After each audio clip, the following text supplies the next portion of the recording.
the chair of the court of Revision 2025. 1, Deputy Mayor Craig. 2, Councillor Mitchell. 3, Councillor Stewart. Any comments on the appointment of membership for the Court of Revision? All those in favor? Opposed? That's carried.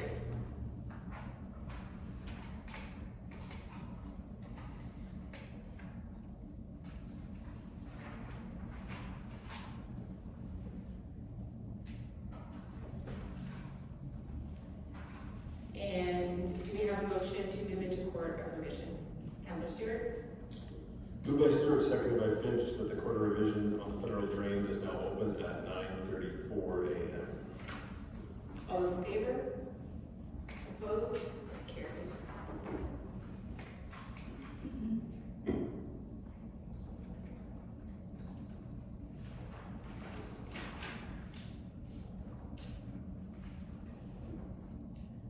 Okay, is anyone from the public in attendance for this Court of Revision? Seeing none? Here on the street as well.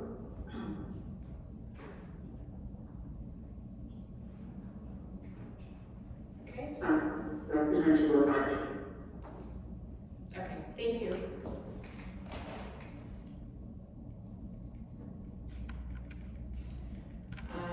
And then can we have,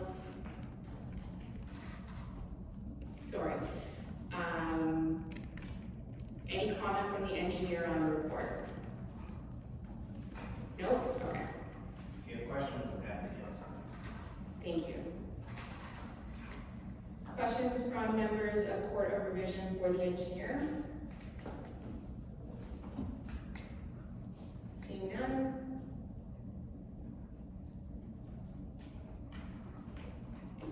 Do we have any questions from the landowners for the engineer on this report? Seeing none? Do we have a motion for Court of Revision? Yeah.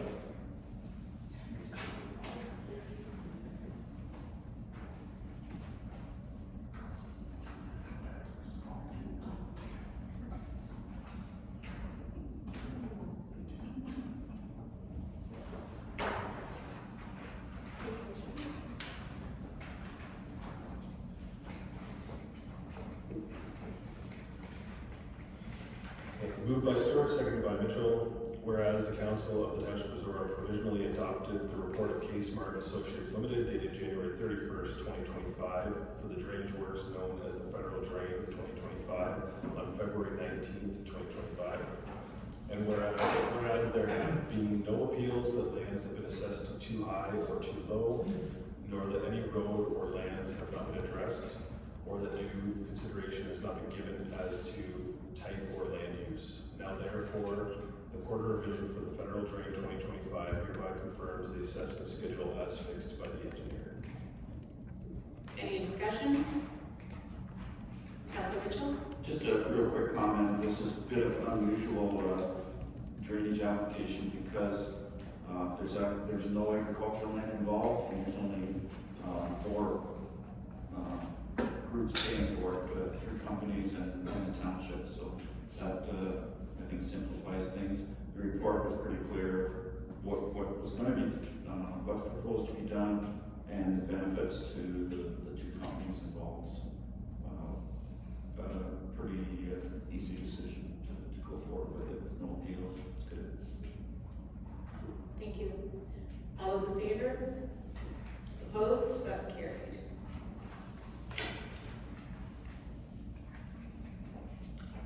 And then we have a motion to close the Court of Revision.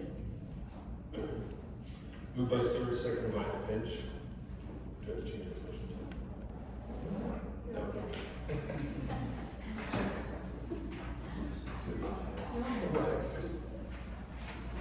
Still points for paying attention.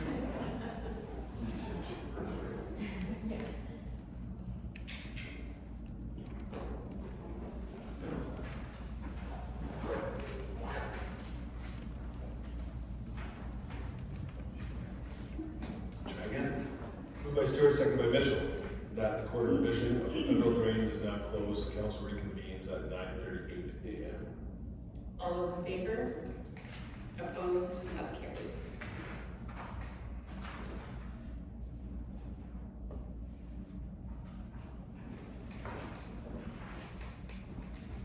Okay, thank you. Absolutely. Thank you. So next item on the agenda is delegations. We don't have any delegations today. So we'll move on to reports from Public Services Department.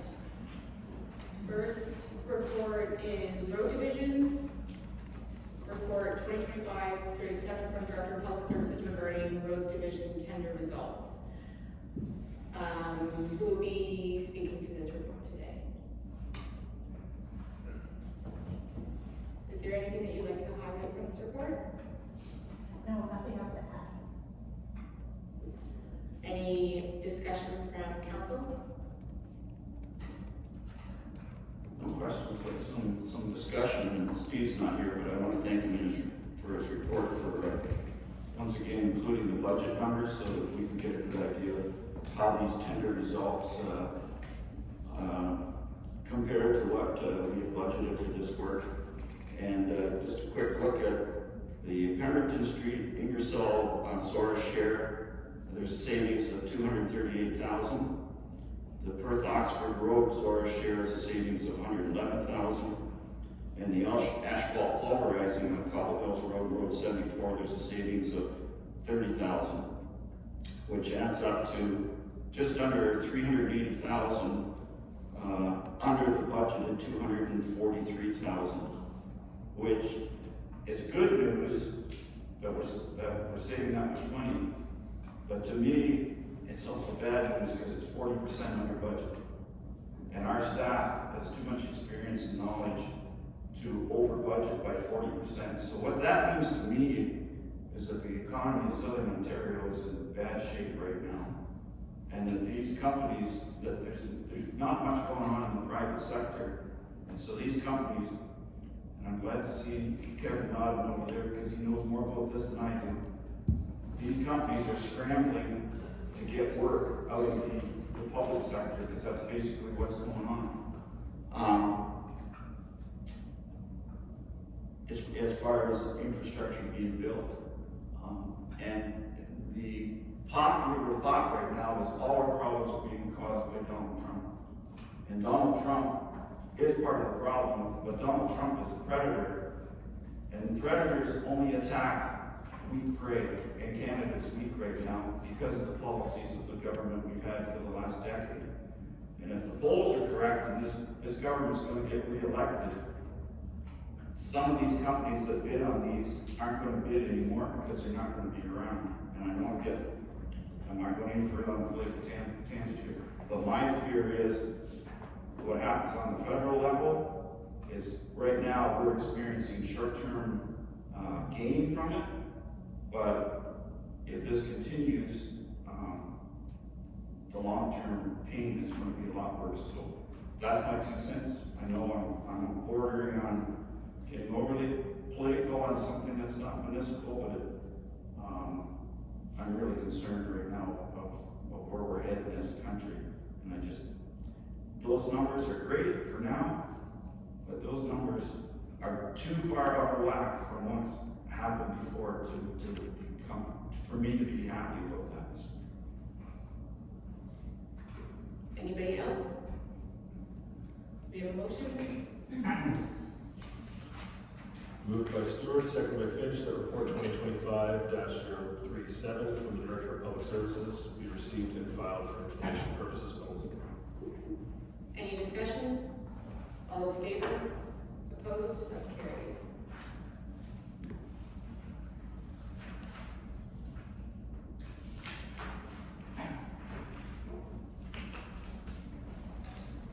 Next, we have Recreation and Facilities Division reports. First report is from the Manager of Recreation and Facilities regarding transition to PickupHub.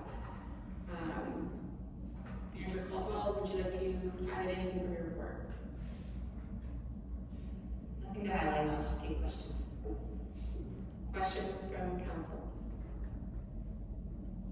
Councilor Mitchell? Yeah, thanks for the report, Sophia. Does this transition mean the cash payment will no longer be an option?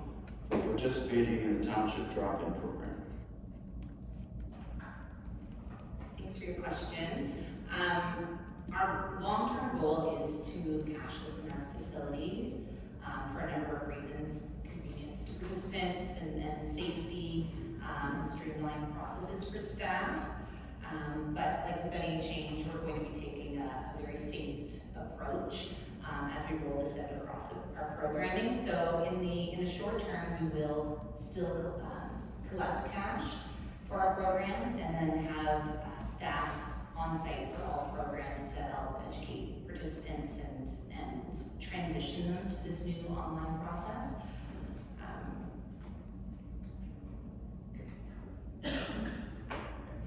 And the second question is, at current participation levels, what would be the total cost of the PickupHub, 15% free for pickleball and yoga, versus the labor cost of the current payment/registration system?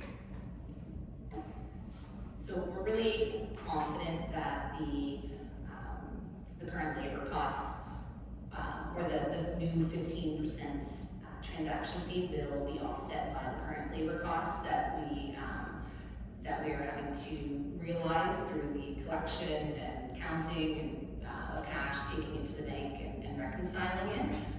To give you just a bit of a snapshot from our last season, January to March, for our programs, a 15% fee on the revenue of that would total $1,800. And in comparison, the labor costs for our current payment system, we're averaging about 5 hours of staff time on a weekly basis. Averages out to about $1,900, $1,900, which is just slightly over. So while these things ebb and flow, we're really confident that it will be offset with our new process. Okay, that's Any other questions? Do we have a motion? Moved by Stewart, second by Mitchell, that report 2025-034 from the manager of recreation facilities be received and filed for information purposes only. Any discussion? Councilman? Yeah, it's interesting, the motion is it's just received and filed, so it's a staff decision to proceed with this, but a couple comments on it. And when I read this report, I had certainly a mixed reaction to the initiative because one hand, I'm a big fan of cash payment, which should surprise anybody, but for a couple of reasons. First of all, government can't track cash, and if they can't track it, they can't control it. And so the government can freeze your bank account, but they can't freeze your wallet. And the other reason is that studies have shown that people who pay cash are less likely to overspend. So for people that are in dicey financial situations, spending cash is a way of controlling their spending habits. But on the other hand, I'm also a big fan of efficiencies, so that's where the conflict comes in. And in this report, there's a lot of benefits for Zorra Township, and those can't be ignored.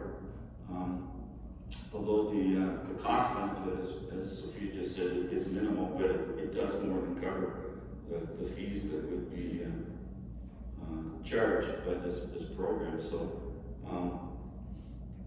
I hesitate to support a program that moves us closer to a cashless society, just based on my own principles. But I do support the transition, and I know that in the transition there will be allowances for payment in cash. I would hope that is not just part of the transition, that there is an allowance ongoing for the small minority of people that either choose to pay cash because of their preference, or a few people that don't have an option to pay cash. They don't have the ability to pay otherwise. And I noted at the bottom of the report, under the strategic priorities, it's quote, provide a diversity of inclusive and accessible recreation activities. And I think by totally eliminating cash, that we are cutting out a few people that use that as their payment option. And I would not like to see it, but overall, compliment the staff for continuing to make the recreation department more efficient and expand the programs. Any other comments? Just briefly, I think having a phased approach where this is rolled out for limited programming to begin with is a great way for staff to manage exactly what it is you're speaking to, Paul. Some of those tough transitions of, I'm used to paying cash and this change feels like a barrier. So I trust that as this rolls out, that those supports will be there from staff for participants and also give staff a chance to collect that feedback and see how that's going to work before doing it on a broader scale. I think the piece of this that I'm really excited about in terms of the providing diversity of inclusion and accessible recreation activities is this is going to give us, to give staff tangible data to track what those participation rates are in a variety of activities that will allow for them to allocate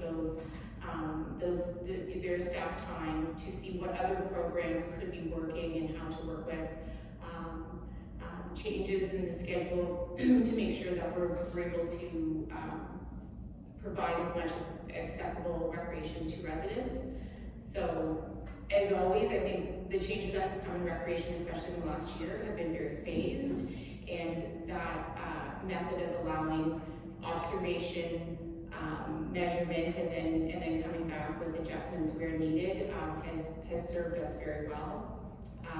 So with that, I'm going to call a question. All those in favor? Opposed? That's carried. And next we have report from Andrew Recreation regarding Zorra multi-use courts construction RFP update. Is there anything you'd like to highlight in the report? Nothing to add. Any questions from council for the manager? Seeing none, do we have a motion? Councilor Stewart? Moved by Stewart, seconded by Mitchell, that the council direct staff to reissue the request for proposal in 2026 once the necessary infrastructure and grading are completed. Any discussion on the motion? Councilor Mitchell? Yeah, a couple comments, and as we go through the agenda, I do have some more questions on other issues, but I'm done pontificating, so those bigger things that have been weighing on me, so hopefully that eases any anxiety about this is going to be a long meeting. No, my comments on this, that it's unfortunate there's further delays on this because the longer the delay is, the higher the cost is going to be. And also that this is a project that's dragged on for 3 or 4 years, at least, maybe 5 or 6 since the initial idea came forward. And so we're looking at another year delay from proposal to completion, and we always like to have those timelines as short as possible. But the challenge is, how do you build and operate these courts and have people safely access them, to use them in a major construction zone? And so I think it's wise to follow the recommendation to delay this, since the initial RFPs did not meet the standards that were required. Delay it for another year. We'll have a lot more knowledge of where the overall construction project is going and the ability for this part of it to be completed. So I support the reissuing of the RFP next year, in spite of the fact that it'd be nice to get it done sooner rather than later. Any other discussion, Councilor Stewart? Yeah, same comments as Councilor Mitchell.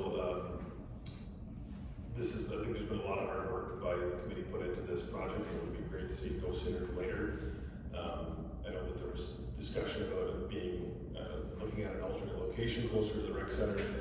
And, when we look at the asset management section of this report, it talks about how this, the very minimum, most of the things here will last 15 years, if not longer, before they need major replacement or upgrades or resurfacing is one of the things that was called out. So we know within that timeline that there could be changes to, potentially to the TDRC development area in terms of redeveloping that, if, you know, the town continues to grow as we predict it to. So to rush to a decision of putting it somewhere that for the long-term planning of the township doesn't make sense. Just, we have to have a small sacrifice here and wait a little bit longer until this area is ready to go. Anyone else? Councilor Lynch? I think it's also worth noting that Kingwood's engineer offered up their services, and I think that's a plus for the committee, saving them some funds that could maybe go somewhere else. Yeah, I'm in a unique position because I sit on that committee and have been part of that 5 years process of sharing this project with the community and soliciting the support and doing all the fundraising. There have been many different points of change and decision for the committee to endorse along the way, and while delaying it another year to RFP for next year wasn't, you know, I think the dream. I think I can speak for the committee based on the discussions we've had at our most recent meeting that the new location is ideal for the long-term use of the courts, and the construction of that development in that timeline really is a huge contributing factor. By delaying this one more year, the use of the courts are best set up for best function for everyone involved. So while it wasn't the goal that it would be another year off, I think I can speak for the committee that they would be in full support of this, and it aligns with the motion that they passed at their previous meeting for council. So yeah, I'm very optimistic about where this is going to go, and I look forward to those RFP results, and with the added support that Kingwood is offering with the engineering, some of those cost increase of construction may be absorbed by some of the additional site prep supports that we're going to receive through the development, and hopefully that becomes a bit of a wash, but again, that's out of our control. So with that, I'll call a question. All those in favor? Opposed? That's carried.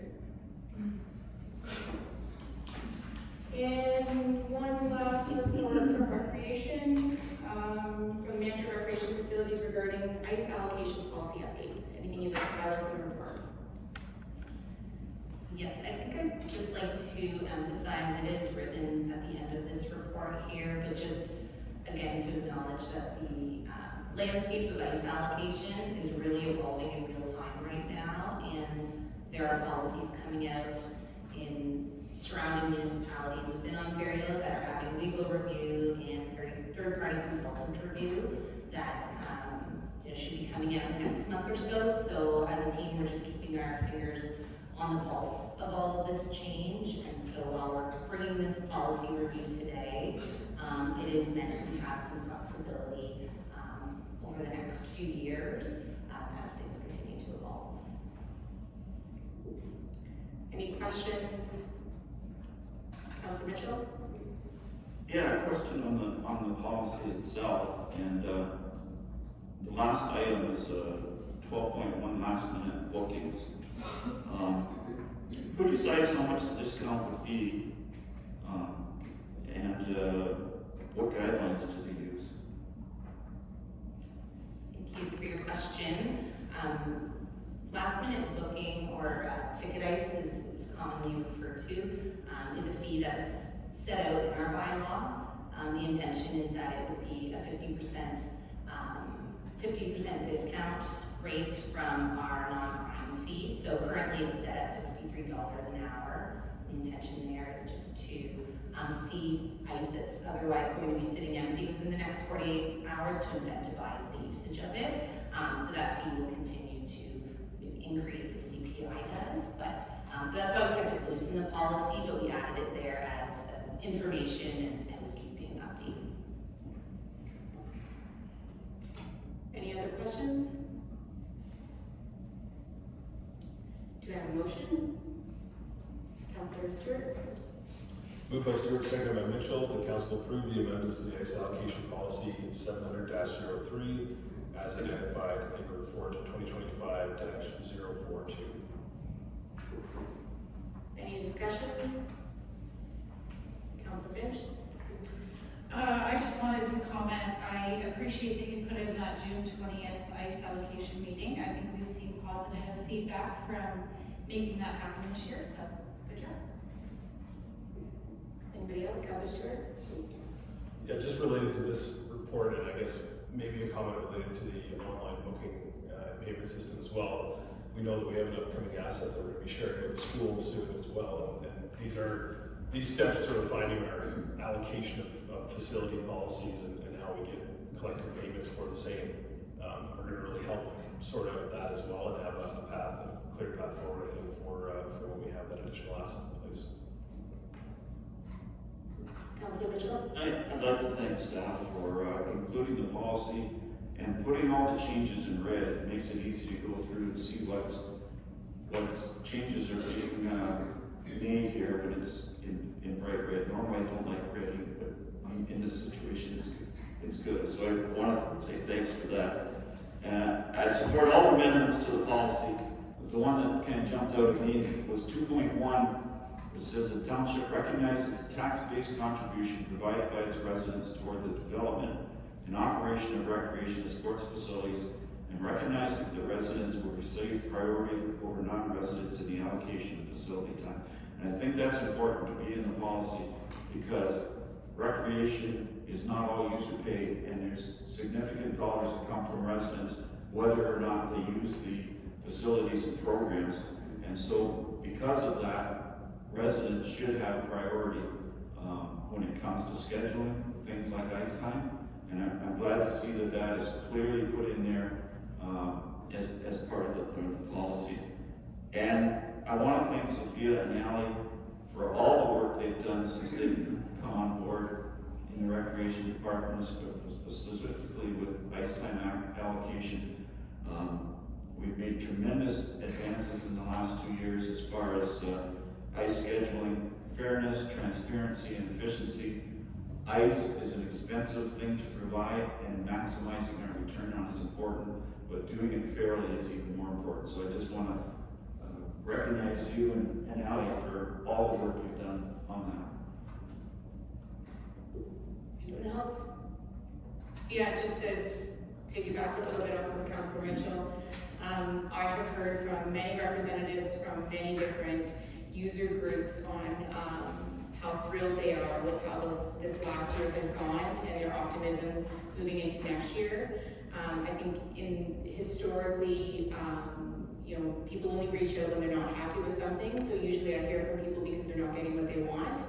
The interesting thing is I'm hearing from people who are happy with what they're getting, even though they are still not getting quite what they want, because they're understanding the process, they're understanding why they're getting what they're getting, and they have meaningful opportunity to provide their feedback. So the transparency and engagement, the relationship building, I think has really helped, and I'm absolutely hearing that from user groups themselves. And the other comment you made, Councilor Mitchell, about the 2.1 section of the policy speaking to the tax-based contribution being prioritized for users. I think it's a common misconception that your ice rental rate, I think residents often feel like that's covering the full cost of providing that, and we know here that that's nowhere close to covering the cost of providing that ice service for that hour, not only the staff time and the equipment time, but the total life cycle costing divided up by the number of hours you have that facility.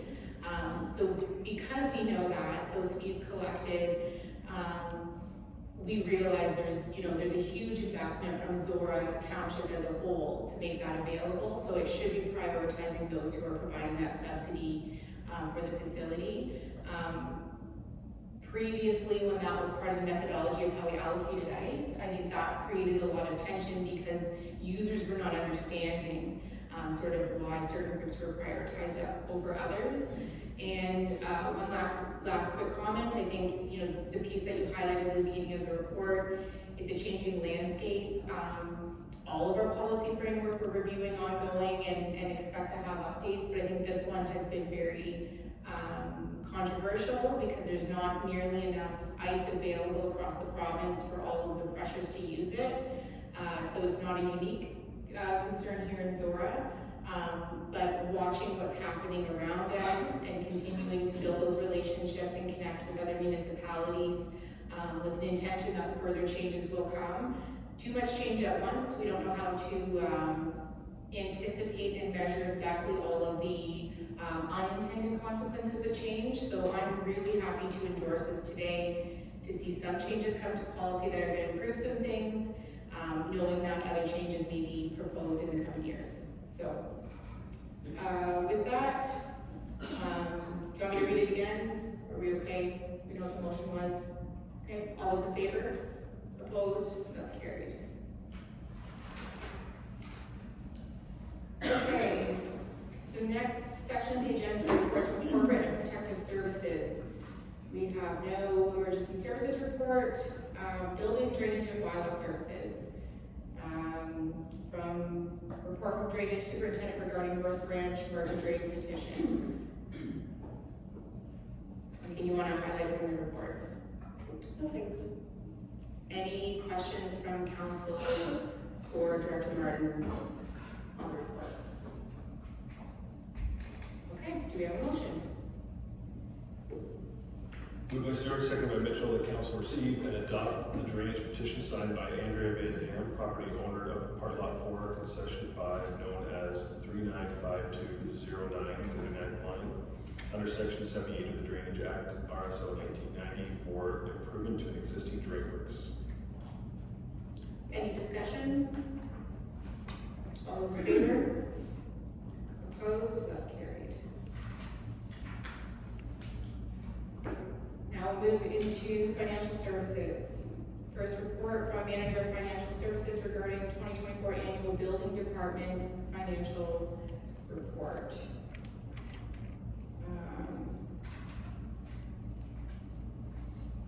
Is there anything that you would like to highlight for your report? Nothing at this time, thank you. Any questions from council? Council Mitchell? I have questions on all four of the financial reports.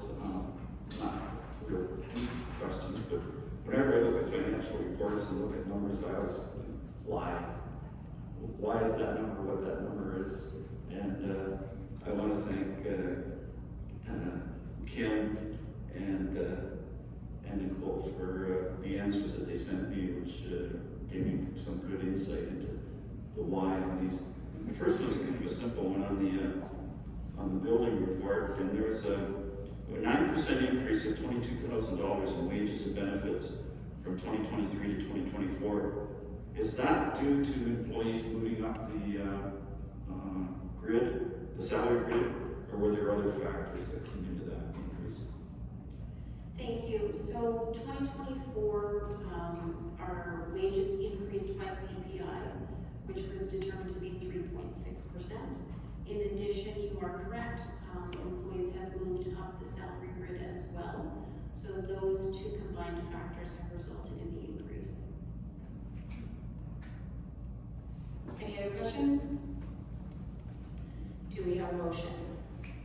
Councilor Stewart? Moved by Stewart, seconded by Mitchell, that report 2025-039 from the Manager of Financial Services be received and filed as information, and the council authorize the transfer of the 2024 operating surplus of $168,229.42 to the Building Department Reserve in accordance with Section 7 of the Ontario Building Code Act.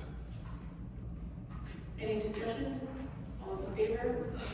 Opposed? That's carried.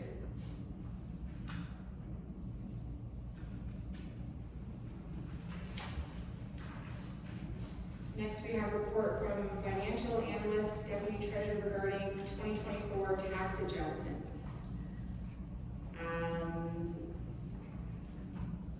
Who's presenting this report? Would you like to highlight anything from your report? No, nothing highlighted this time. Any questions on the report? Councilor Mitchell? I already warned you.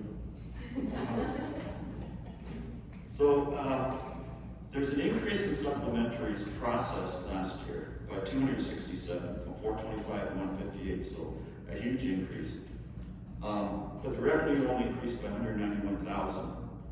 And so two-part question, why was there such a large increase in supplementaries?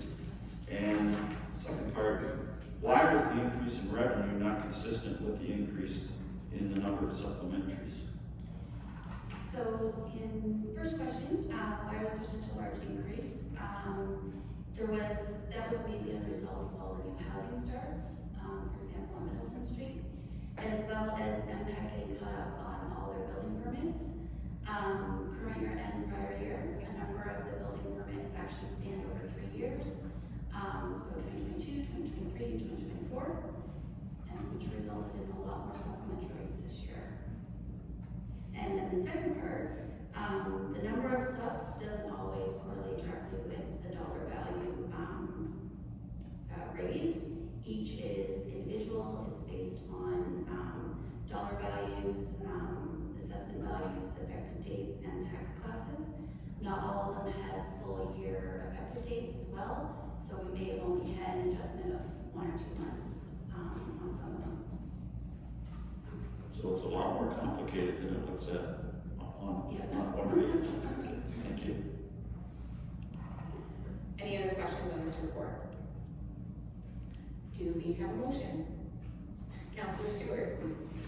Moved by Stewart, second by Mitchell, that council authorize a total of $72,719.97 for the write-off of taxes for section 357. Post-roll amended notices and minutes of settlement processed in 2024 for the township, county, and school boards in the amounts of $34,544.44, $26,459.70, and $11,715.83 respectively. Any discussion? All those in favor? Opposed? That's carried. And next report from financial analyst, deputy treasurer regarding 2024 year-end tax report and property tax arrears. Anything you'd like to highlight from this one? Nothing at this time. Any questions from council? Counselor Mitchell.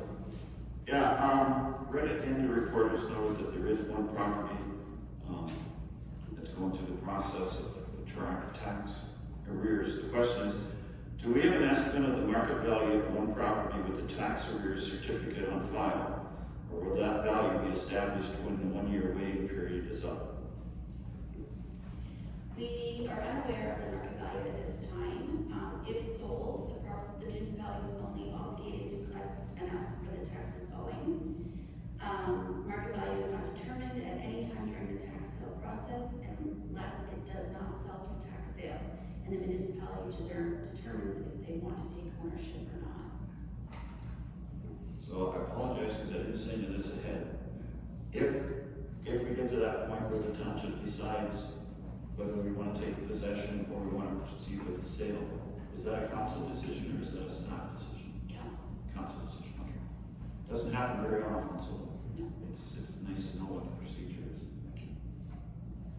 Any other questions on this report? Do we have a motion? Oh, across the table. Counselor Finch. Moved by Finch, seconded by Mitchell, the report 2025-043 from financial analyst deputy treasurer be received and filed for information purposes only. Any discussion? All those in favor? Opposed? Not carried.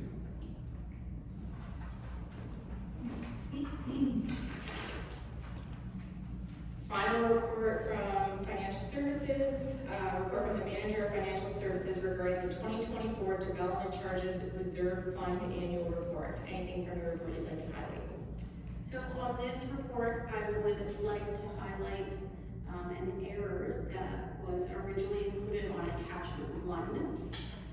The attachment 1 details the ins and outs of all of the individual development charges as they're split amongst services. And in error, the capital funding that was allocated under reserve for the Wildcat Banner Trail was originally reported on the administrative studies line, and it should be reported on the parks and recreation line. So while the total closing balance of what is sitting in development charges reserve funds has not changed, the allocation amongst those services has a slight adjustment because of that reporting error, which has been corrected.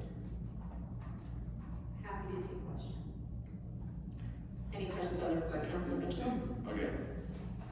Back to the tangent one, and I'm curious, first of all, I'm glad to see that we have over $1 million in development charges in reserve.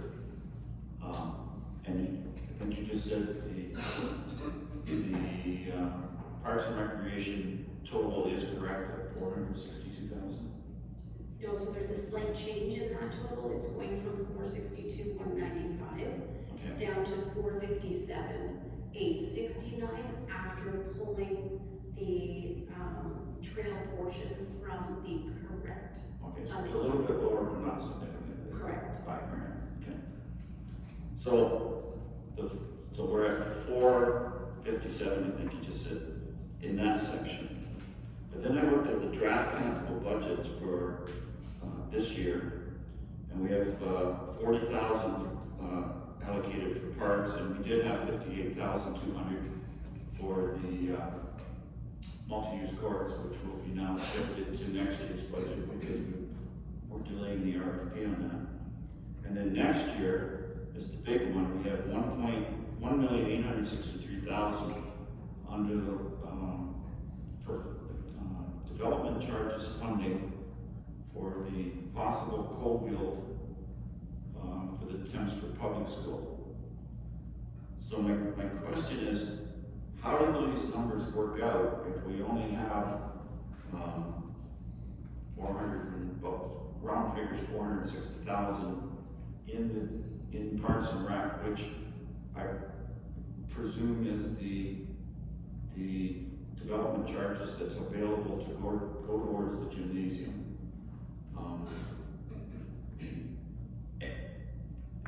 If we got, to me, if you add what we've committed to the trail, to the parks, to the multi-use courts, and almost $1.9 million for the gymnasium, and you subtract 500,000 roughly, we're about 1.5 million shortfall on development charges that would be financing this in the relatively new near future. So I'm kind of stumbling and mumbling here because it's complicated. But how do we reconcile that? The money's not there for what we want to do, or maybe we will do next year, the year after. Where does the money come from? So thank you very much for your question. The nature of DCs and the Development Charges Act in Ontario often sees municipalities in a position in relation to growth-related projects, pardon me, in a cash flow shortfall as the result of the requirement to pay for those development charges capital projects well in advance of collecting the development charge collection fees, which don't happen until the time of building permit issuance. So if we look at 2025 and 2026 recreation capital projects, which are to be funded through DCs because there is a significant growth-related portion, those costs are totaling just under $2 million. So within the next 2 years, the municipality will be required to cash flow that $2 million in order to put those projects in place. Comparatively, if we look at the anticipated development that's adjacent to, if we're looking specifically at the largest component of that DC capital for recreation, is the addition of the gymnasium. If we just look at the anticipated development adjacent to that location of that new gym facility in Thamesford, planned for 2026, we anticipate collecting over $3 million in DC-related recreation fees. But these DCs will not be collected at the the time of capital project construction. They're collected at the time of building permit issuance. So we won't see that cash flow until full build out of that project. So in instances, it's very, very common, most municipalities find themselves in the position that the DC reserve fund is insufficient to fund because of the timing of that cash flow discrepancy. So municipalities often will borrow from themselves, or they borrow externally through the issuance of debentures to fund those projects. Then what happens is as we're collecting development charges, those development charges are paying to actually pay off the debt itself, plus the interest that's accumulated on the debt is also financed from those DC collections.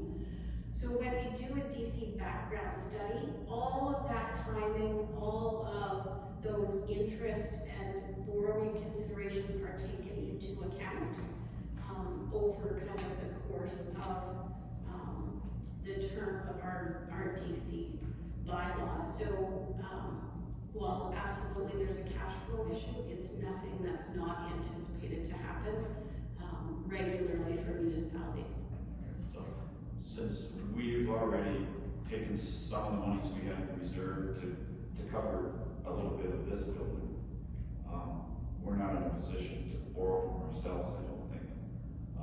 So if this council were to proceed with whatever that cost is, whether it's 1.8 million or 1.5 or 2 million, whatever is expected from us to be part of that co-build, then there's a high probability that we will have to borrow outside to cover that, with the understanding that the development charges will be coming in. But then to go back to my pontificating, how quickly is that going to happen given our economic situation? So the numbers are at best educated guesstimates. The timing is even more of a guesstimate. So I look at those numbers and I think, wait, we've got this, we're going to spend this, but it doesn't add up. I really appreciate your explanation of how this works, and it's not a really strange, unusual thing, but it answers for me that when we're looking at, $1.5 million, $2 million, there's a lot of unknowns going into how we're going to manage that, and a lot of decisions that will have to be made as we move forward with that. So thanks for clearing that up, Kim. Appreciate that. Any other questions on this report? Do we have a motion? Councilor Finch? Moved by Finch, seconded by Mitchell, that report 2025-040 from Manager of Finance Services be received and filed for information purposes only. Any discussion? All those in favor? Opposed? That's carried.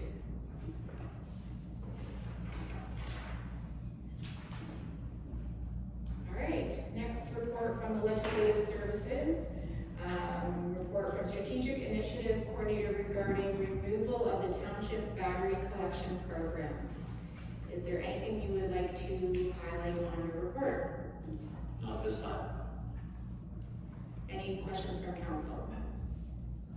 Councilor Mitchell? Jacob, I sent emails to everybody else and I didn't want to let you off the hook. So 2 questions. What prompted staff to take a look at this issue? Because up till now, I didn't know that it was a problem. Thank you for the question. It was brought to our attention that staff felt unequipped and concerned about collecting and storing batteries themselves with little training and precautions in place, especially for damaged, defective, and recall batteries, which are particularly dangerous and we do see coming into the office. Batteries brought into the facilities were often in bulk bags or containers and not properly taped or prepared ahead of time, resulting in our team having to handle old and potentially unsafe batteries themselves. There was also a concern about batteries being stored at the facility overnight when it is unstaffed, which was also causing some undue stress over after work hours for those who handle batteries. I was tasked with researching the topic to inform management and the team and look for alternative solutions with the county. The follow-up question is, how often are these batteries being picked up by whoever gets them? We're just a holding station, so are we holding these for very long periods of time, or? Yeah, great question. So the batteries at the facilities are counted quarterly, but they are stored in a big bucket that is only picked up once a year. The contractor actually won't come and pick up the bucket unless it is full. We also ask them if they have a smaller bucket, which they don't. So to answer your question, the batteries are stored at the facility for months at a time, sometimes until the end of the year. So quite a long time for them to be sitting here. Any other questions? Do we have a motion? Councilor Finch?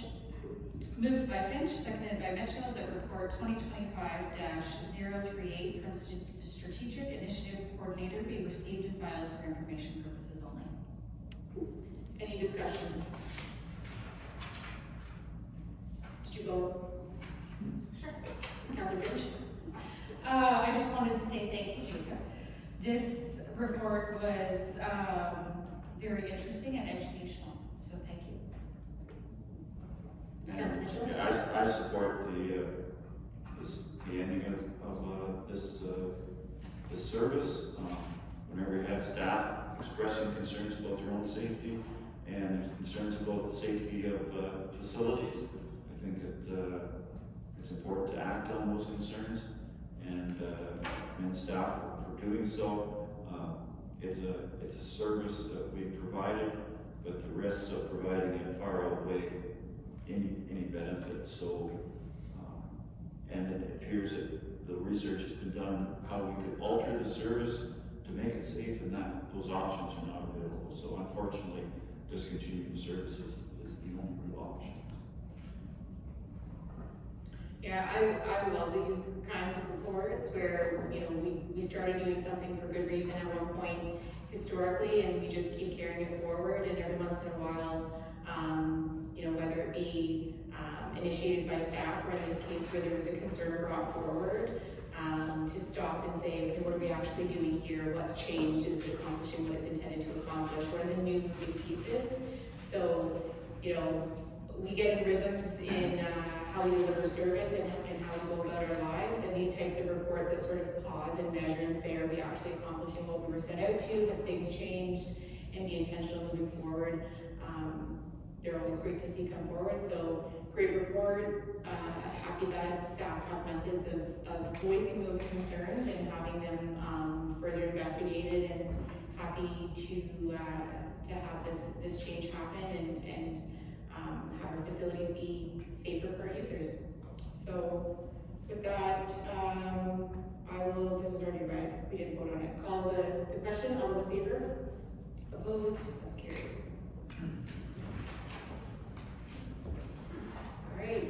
All right, we have no correspondence requiring direction, so next item is boards and committees. Councilor Mitchell's verbal update on Upper Thames River Conservation. The March meeting of the Upper Thames Board is held on Tuesday, March 25th. We open up with a delegation from the City of London, consisting of Mayor Morgan and Councilor Pelosa. London has a multi-year budget, but they're looking to reduce their 2026 budget by $8 million. And to give a reference to how much the levy is for the City of London for the Upper Thames. In 2025, their total municipal support, which is the general levy, plus the specific levies for work that's being done within the City of London, is $11.3 million. And by comparison, the next highest is the County of Oxford at 1.55, and the City of Stratford at 864,000. Those three municipalities make up 88% of municipal support to the Upper Thames through levies. So you can see that you know, people complain that London has too much power at the Upper Thames, but they also put in by far the biggest monetary contribution.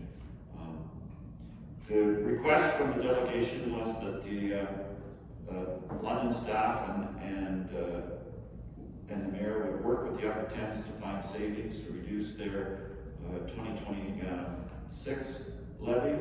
And they also offered to assist with advocacy on such issues as the Conservation Authority's fee freeze, provincial funding for things like WACI, which hasn't increased in 15 or 20 years.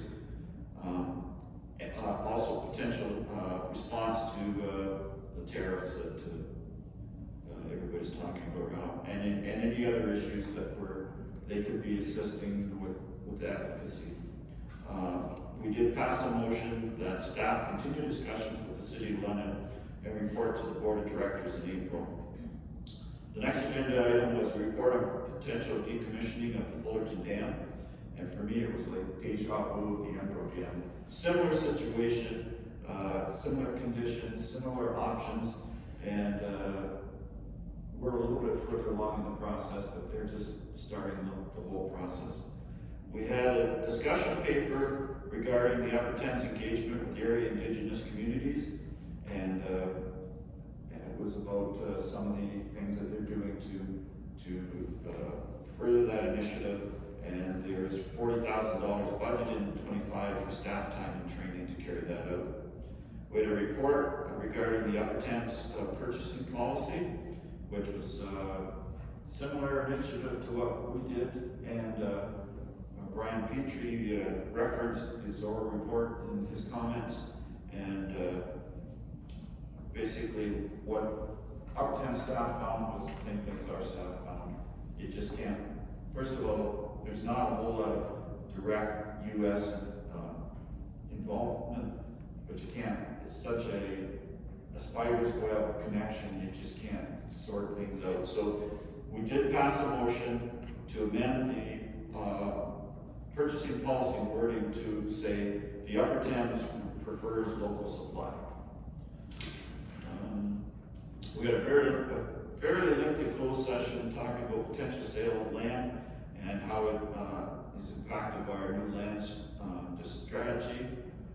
Section 28 report, there have been 4 permits issued for a total of 52 sites in Zorra regarding the company Explore Strand for installation of conduit and fiber. So that part, they've got the clearance for. I know when Steve talked to us a few meetings ago with the issues of where is road allowance. And I don't know if that issue has been resolved, but for people in the township that don't have fiber optics yet, it is in the works. And the Upper Thames isn't holding it up. So, and the health and safety report for 2024, there was no significant changes in the number of injuries versus past years. And the Upper Thames received a rebate from the WSIB of $29,000 because they completed a health and safety excellence program. But they also have received a rebate of $176,000. And we may have heard about this in the news. Apparently, WSIB has built up a $2 billion fund, and they are sending out rebates to employers across the province to cut down that fund because somebody somewhere decided that was excessive. So I don't know if the township has received money from that or whether we're eligible for that. I was going to ask and I forgot to send that in, but anyway, $176,000 is a significant rebate back from WSIB. So that was what happened at our meeting. Okay, so next we have information items. Are there any information items that anyone would like to pull out and ask any questions about or any discussion?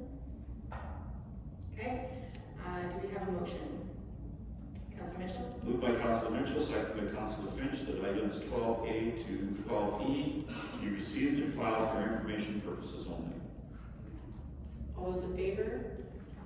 Opposed? That's carried. We have no unfinished business, no notices of motion. So Next we have bylaws. Do we have any discussion on bylaws, Councilor Mitchell? Oh, I have a motion. Sorry. Go ahead. I'm surprised. Sorry. I looked over the whole discussion. Yeah. Moved by Councilor Mitchell, seconded by Councilor Finch, that bylaws 11-25, 12-25, and 13-25 be taken as read a first, second, and third time, and finally passed. And further, that the mayor and clerk are hereby authorized to sign the same and affix the corporate seal thereto. Any discussion? All those in favor? Opposed? Carried.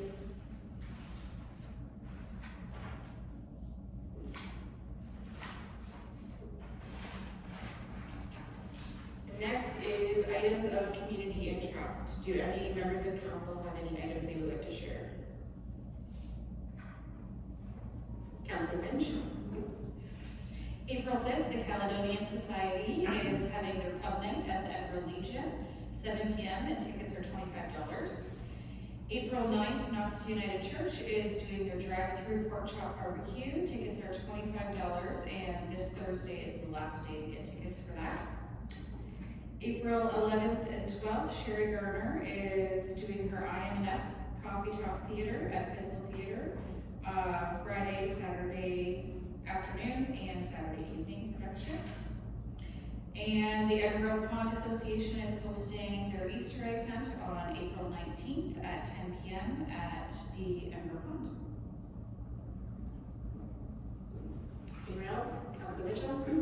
Wisdom Wednesday, April the 9th, 7:30 p.m. at Brown School. Firefighters from the Uniondale Station will be there to provide instruction on using an AED. Anything else? Okay. We have no closed meeting. Confirmatory. Do we have a motion? Councilor Mitchell? Moved by Councilor Mitchell, seconded by Councilor Finch, that bylaw 14-25, being a bylaw to confirm the proceedings of council held April 2nd, 2025, be read first, second, and third time this April 2nd, 2025. And further, that the mayor and clerk are hereby authorized to sign the same and affix the corporate seal thereto. All those in favor? That's carried. And a motion to adjourn? Councilor Mitchell? Moved by Councilor Mitchell, seconded by Councilor Finch, that this session of council be now adjourned and herewith closed at 10:36 a.m. And the next meeting of council will be called for the April 16th, 2025 at 6 p.m. in the council chambers at the Zorra Municipal Center. All those in favor? Opposed? That's carried, and this meeting is adjourned.